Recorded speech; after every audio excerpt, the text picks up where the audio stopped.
Welcome back to 4K Tech. Today I'm going to show you how to factory reset your AirPod Pros.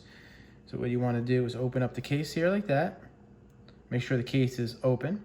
Then when you want to go into the back here, and you want to hold down the little button in the back for 15 seconds. The light will turn an amber reddish color.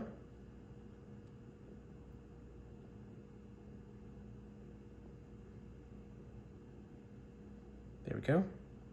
Once it does that, you release it, it'll turn white. Close them. Reopen them near your phone. And that's your factory reset. I hope this helped out.